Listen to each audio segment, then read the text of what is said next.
e frutta, se vuoi anche.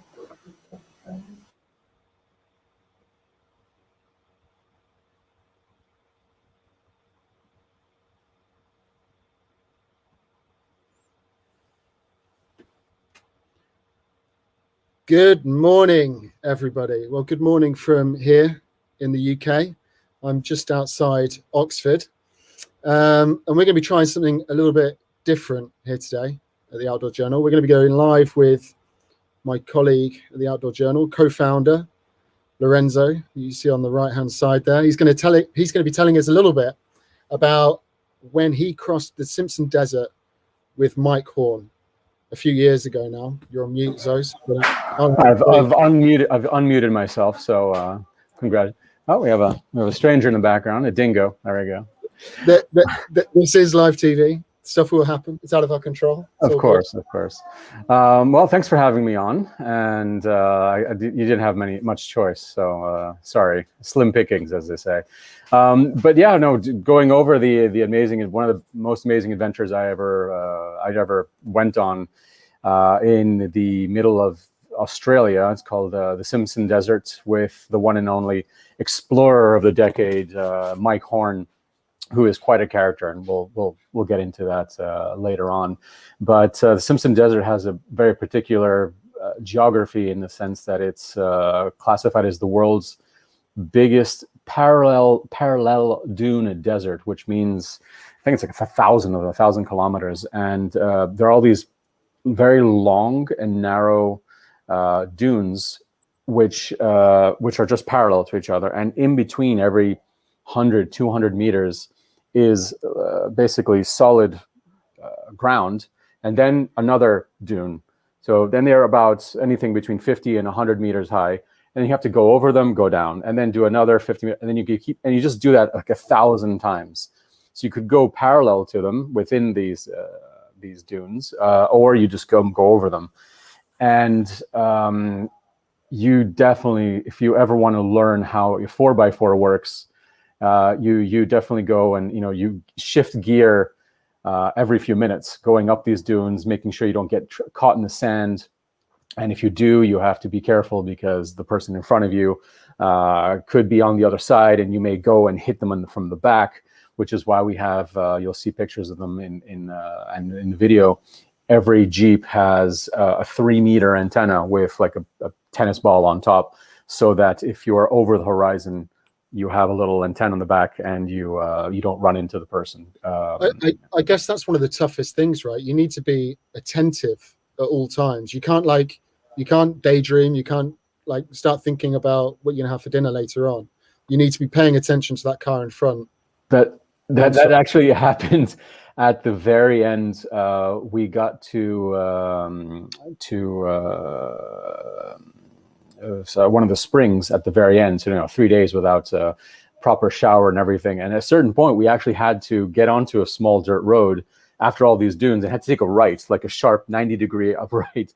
And I was driving, and at a certain point, I was just such in automatic mode of going straight that I actually went off the road straight on this corner, and the guys with me were like, "What's going on?" And I ran over a few bushes and stuff. I'm like, I totally did that on purpose. I want to see how good the 4x4 stuff is. And they didn't buy it at all. But that's the sort of thing that could have gone horribly wrong, right? It's so easy to make mistakes in that. It is. It's the biggest problem is repetition. You get into this repeat. It goes up and down and up and down. You downshift and shift and you go down, and you just keep doing this over and over.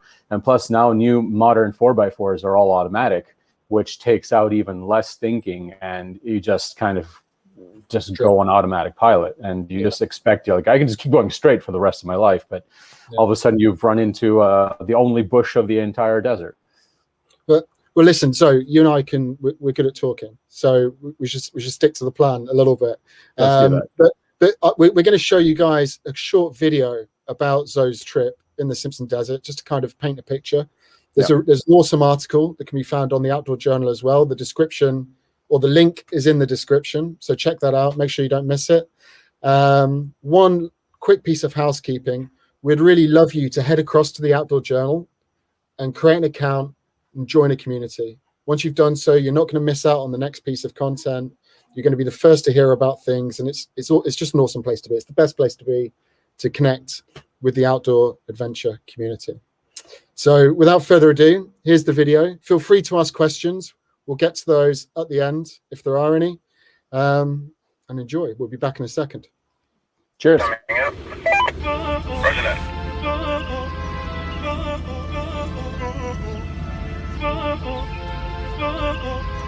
Hi, my name is Mike Horn and I'm a professional explorer.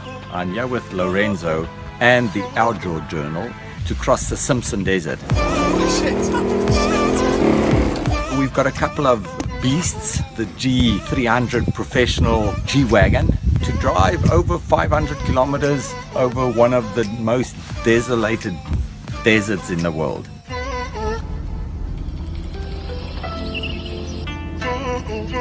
It will be a challenging affair, a lot of loose sand, more than 1,200 dunes to cross, no water, no life, only us and nature. So follow us, it's going to be an amazing trip.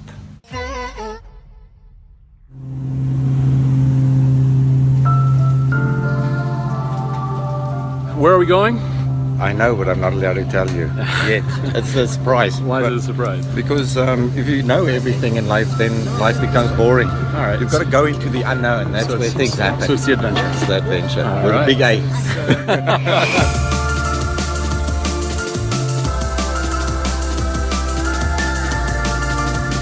Adventure travel means that you're learning something new, you're seeing something new, and you're basically going off the beaten track.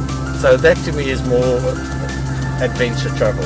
Is going places that not a lot of people go to.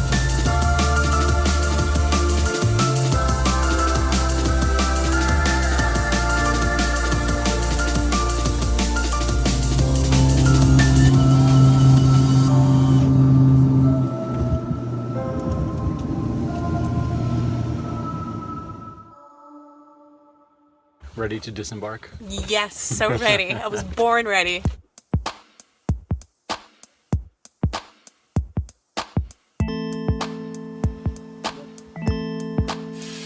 So here we are, the Big Red, taking some air out of the tires. This is the most important thing about road driving. The right tire pressure, that you don't get stuck in the sand every 5 meters. Because a very short trip can become very long if you don't do this. So preparation is always the first thing when you go off-road. With an amazing tool. What is that? It's a piece of wood. Nice. This is the most ancient tool that nature created. And if you know how to use this tool, you can clean your teeth and you can deflate the tires. You can wipe your ass as well. Voilà. Use nature. I'm off with Enzo in my benzo to the Simpson Desert. Just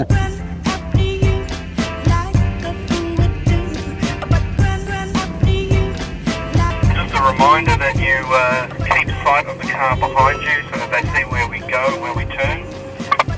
Okay, we roger that. We copy. This is Mike radio test.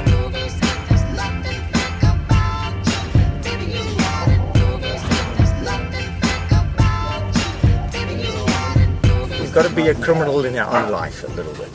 It's not the easy moments that you want. It's the difficult moments that you actually want. I don't do it to die, I do it to live. The moment I take a decision, I know I can die, but I'm not afraid of losing. That will to win becomes bigger than that fear to lose. If you have that will to win, then dying is part of what you do. Holy shit.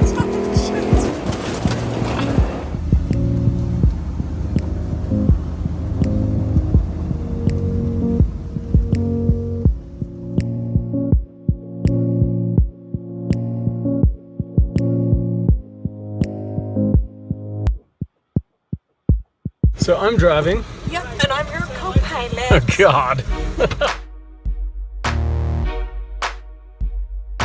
A bit more tire pressure now. Really? Come back with Roger that. So you start with a nice steady run up. The speed that you hit the hill is important. Go, go, go, go, go, go, go, go, go, go, go, go, go, go, go, go. Yes, yes, yes. That's it, steady. Okay, now center the flock off. That's it. Go, go, go, go, go. Center the flock on. Straight away. Go, go, go, go. Look at the sand. There's no sand. Ball one coming up. You must be one with the car. You got to feel it in your arse. Oh no, don't break. No brakes in sand. The sand stops the car. Just drive a little. Go.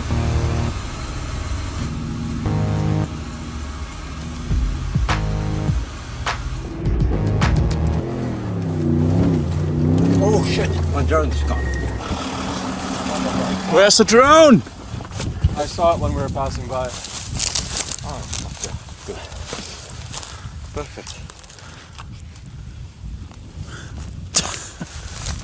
You want me to hold it? Start. Yeah!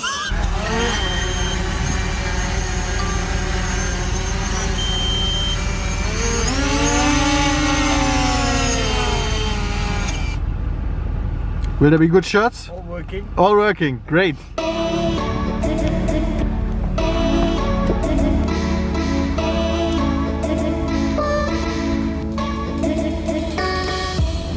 I don't do what I do for any other reason but to feel happy and feel content with my life. But I've got a responsibility that goes with that, and that responsibility is towards the people that give you the freedom to do what you do.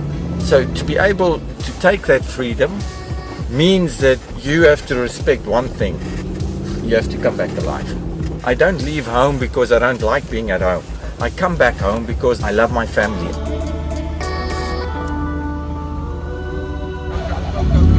Stop. Perfect. I just did my first 30 kilometers of off-roading in Australian outback, and I've had Mike Horn as an instructor and Jesse as my co-pilot. And when you have Mike Horn saying, good job, you didn't fuck up this time," it's pretty good. Wir sehen Dingo! Ja, da! I'm going off to find some firewood. All along, there's these very convenient kind of pre-cut / burnt bushels everywhere. They're perfect for starting a fire. Camp is about 200 to 300 meters away. Lorenzo, what up? I'm going out finding stuff for our camp. Is this the same thing you had? No, It's a new one. It literally seems like you're just running around with that, like telling everyone, "Oh, I'm getting wood." These guys are awesome. These guys also have millions of followers because they curse at people while playing video games. What a time to be living in, right?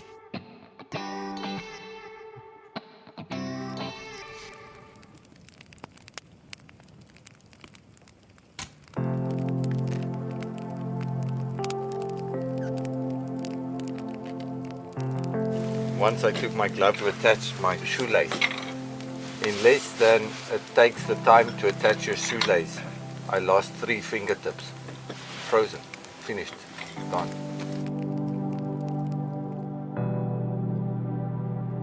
Took me 25 years to get the knowledge to, at 50 years, to cross Antarctica. But I wanted to do it already when I was 20 years old. So you had that goal the whole time? Yeah. I wanted to do it like the old explorers did of 100 years ago, that built their boats, that sailed down there, and nobody knew where they were. The day I reached the ocean, I crossed in 56 days, 22 hours. And I said, this is my moment. Good night. It's freezing outside. 6 o'clock in the morning, middle of the Simpson Desert. Okay, I'll make the eggs and the bacon and everything. I still can't believe I have an espresso machine in the middle of the Simpson Desert. And thanks to this extraordinary man. Woohoo! Who just prepared poached eggs, by the way. And so just having my espresso du jour.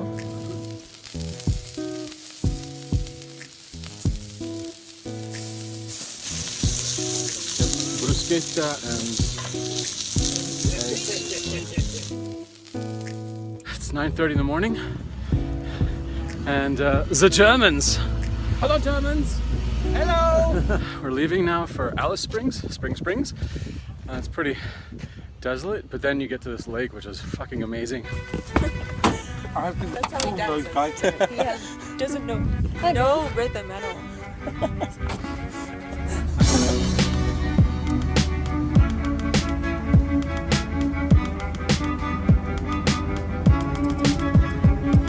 The only advice I can give to people is that don't be afraid of making your first step. And that first step is, in fact, the easiest step of the whole journey. Once you've been out there once, then you will want to go out there again. That adventure, it becomes food. That's why I keep on exploring. It's food for me. That's what makes me happy.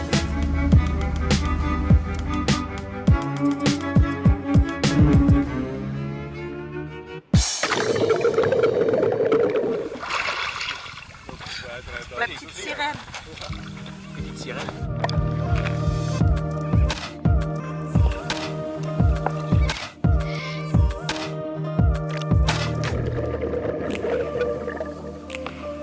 So nice.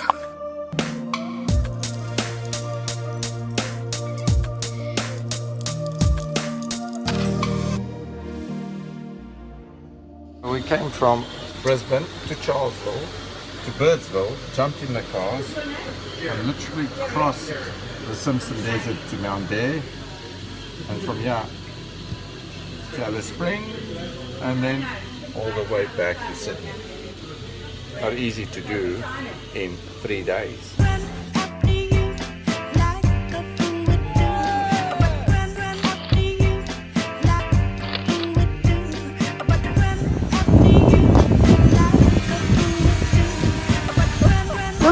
Run away! Until we meet again. We'll meet again.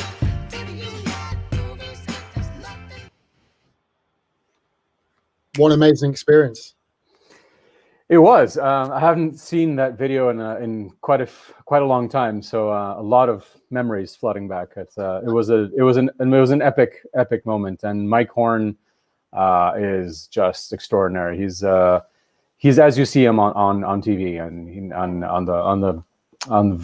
his documentaries, and when he does his shows, and when you meet him in life, he's a bigger than life character, and he's a big kid who loves to tell jokes, who is super nice. He's a super nice guy, but then that moment, like the moment you have to be serious, and the moment he has to be doing something, driving or climbing a mountain or going underwater, it's just like boom, he becomes ultra serious and hyper focused and safe to be around. So he has that fun gaming side, but for people who are like, well, is this someone you would want to follow, or like how does he stay alive in doing all the crazy things he does and the amazing things he does? And then you just see that he prepares, but he knows how to react like right at the moment if something happens, and which is probably why he is still alive. And one of the things that I think the only time I saw him kind of a little bit nostalgic or a little bit sad, if you will, maybe not the right word, but was that a lot of his friends, a lot of his best friends are in the same business, so adventure, and they and everyone has risked their lives constantly, and many of them don't make it. So he was like, yeah, I've lost so many good friends over the years because we're in a very dangerous business. And overall, he never says he's lucky. But if you just see even like the last time, a couple of years ago, he was up in crossing the North Pole, and literally at the last day, he went through the ice, the slush, and his colleague, the person he was with, captured that on camera, and he was. There's nothing underneath the North Pole. There's no land. It's if you go through, you go 1,000 meters down, you're dead. And he went through, and somehow the skis or whatever, the slush was just enough that he didn't go into the bottom of the ocean. But I mean, that's pure luck. But yeah, this is someone who goes through these kinds of moments 1,000 times more than the common mortal, and he's still alive. And I'm very happy for that. So this isn't a question that I would have asked Mike myself. Like, of course, he's almost superhuman in many regards, but the off-roading experience, like he's obviously coaching you a little bit in that film. Correct. Where does that off-road experience come from? Because it's not something that I would have necessarily expected from him. Well, I mean, he's if you do know Mike Horn, you probably know him from his more famous things. But when you get to know him a bit more, you realize that he pioneered so many different kinds of extreme sports of today, like, you know, paragliding. He apparently went off in Switzerland when he was younger, and they kind of gave him a kit, and he was like, oh, let me try just putting this sail on my back and running down a mountain and see if I survive. So he is so polyvalent in his abilities that I wouldn't be surprised if he knows how to command a space shuttle, to be honest. And the car thing, he loves driving. And also he is sponsored by Mercedes-Benz and has gone around the world several times with the G-Wagon, which, you know, he's sponsored with. And we're also the protagonists, let's say, of this crossing of the Simpson Desert. And I had no experience in this car, and except, you know, seeing them in the center of big streets with people who just buy them more as a status symbol rather than the extraordinary machines that they are. And again, we're not sponsored by Mercedes, but having gone through the Simpson Desert in such an extreme place and never having been in one and seeing how well it performs, it was just like, it was fantastic. So having Mike also coaching you on how to, again, be careful of those small things. The pressure, the tire pressure, for example, would probably be something that you wouldn't realize, but is extremely important. And then attention, and then having a reliable machine. So we've got some photos that I want to run through and ask your opinion on in a moment. Oh dear. But before I do so, we're at a dinner party, Zoe, and you're going to tell a story about this adventure, just one tale. What would that story be? That's a good question. There's he's telling his stories the whole time, but my own personal story would probably be when I was actually going on my way to the Simpson Desert, where I almost lost my flight, and running madly through the airport in Doha was kind of crazy. But on the adventure itself, I would say a certain point was in the middle of the night, going off and doing what you need to do in the middle of the desert, and with a shovel, and you know, just going 50 meters out of your camp, but you might as well be on the moon, because all of a sudden you're in the middle of nowhere, and you have the stars underneath you, and then all the things that you know, the stereotypes of what you hear about Australia, where everything is out, nature's out there to kill you. So all of a sudden you're there with a small shovel, and you really need to go to the bathroom, and you don't know what's going to happen, if you're going to make it back to your camp. And it seems silly at the time, but at that moment you're just like, yeah, I hope I make it back to camp. Yeah. You've said to me in the past, you touched upon there about the stories that Mike told whilst you were on the trip, and how you said that was some of your favorite moments, where he was, I think you've told me this, I might be making it up, sat by the fire in the evening, everyone gathered round, quite literally fireside chat, but with some unreal, amazing stories that were told. Yeah. Yeah, I mean, he's a natural storyteller. He has this fantastic South Afrikaans accents, and just this kind of deep voice and capturing. He's a storyteller by nature, so he already has amazing material, but also amazing the way he actually presents it. And we're just, at the end of the day, absolutely exhausted and around this fire with some wine or beer, and he's going away talking about everything from, let's say, the North Pole. I remember this one tale he loves to tell was when he was in the North Pole or the South Pole, and there's polar bears, and one evening a polar bear came around their camp and sat, literally just sat on the tent that he was sleeping in, And the guy he was with is Borghi, who is also an amazing adventurer we've interviewed with the Outdoor Journal. And I just sat on the thing. And, these things are, I don't know, 500, 600, 700 kilos of pure muscle and fat just sleeping on you. And Mike was getting crushed.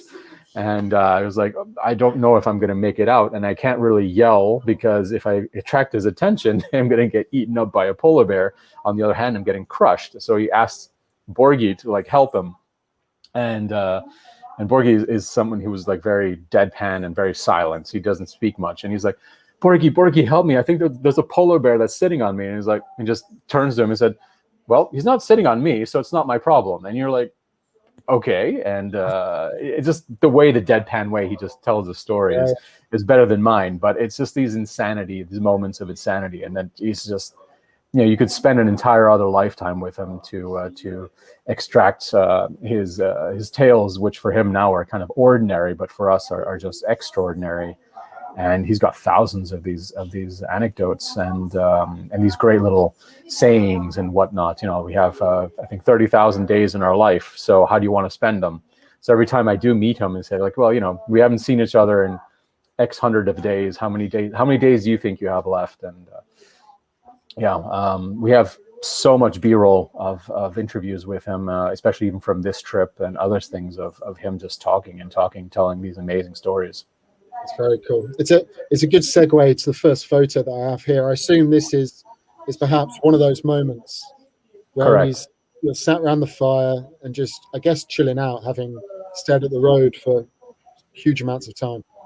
Yeah. So the whole thing was co-sponsored by Mercedes. So we had a cook along as well who prepared amazing meals. So we didn't have to go hunting, which kind of unfortunate, actually. It would have been nice to have that as an additional sort of part of the adventure. But be as it may, during the day it was not hot, but it was 20 maybe 30 degrees. But then as soon as that last ray of light that's going down now, it's desert.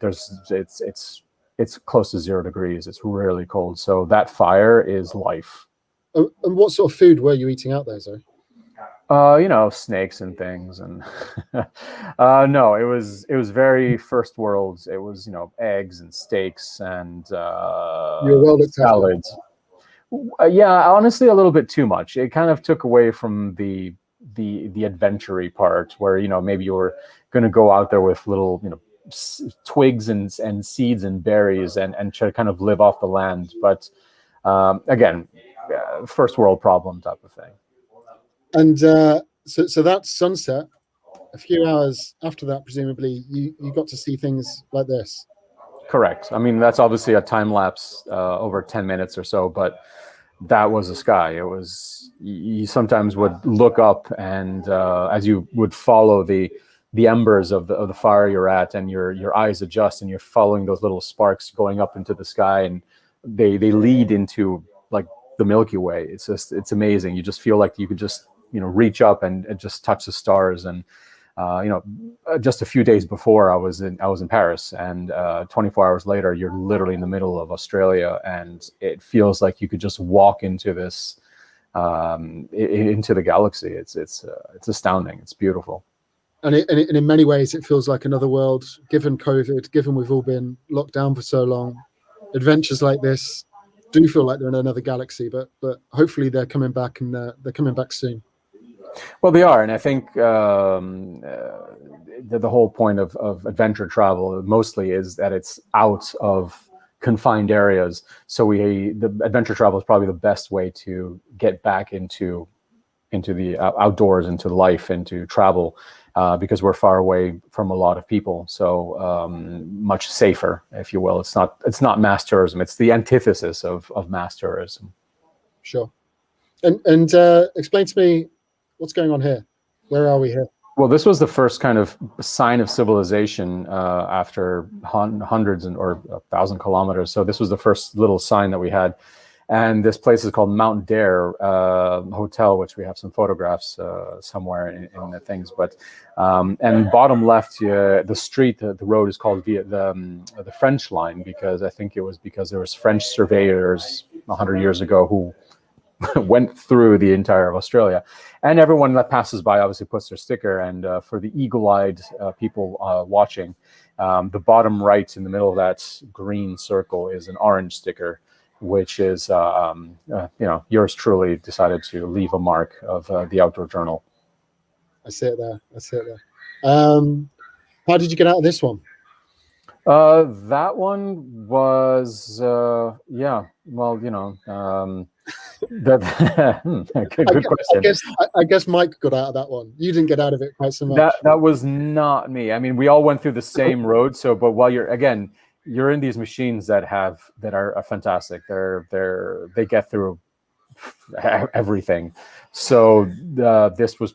It probably looks dramatic, but it was actually quite. I must have done that like 1,000 times, literally over those 1,200 dunes that we had to do. That was pretty run of the mill, actually. And last up, turn away now if you're squeamish. It's not that bad, really. Just some dodgy looking feet. Okay. Here we go.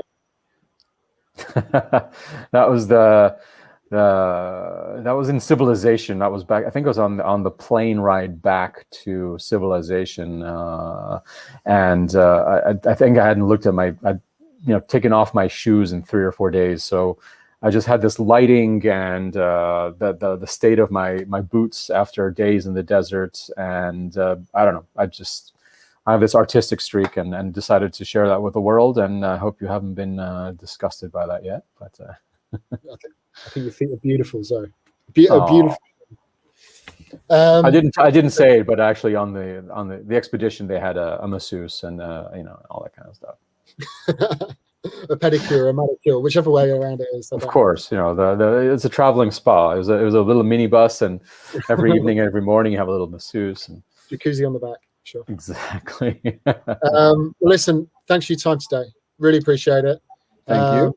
A reminder to everybody that the article can be found on the Outdoor Journal. It's in the description of the post, whether you're watching on Facebook, YouTube, or Twitter. And of course, remember, jump across to theoutdoorjournal.com, create an account, become part of the community, and support journalism. So thanks again. Thanks so much for joining us. I speak to you a lot anyway, so I'll speak to you soon. And thanks to everybody watching. Really appreciate your time. Thanks, Sean. Thanks for everybody who attended. Cheers, guys. Bye-bye. Bye, everyone.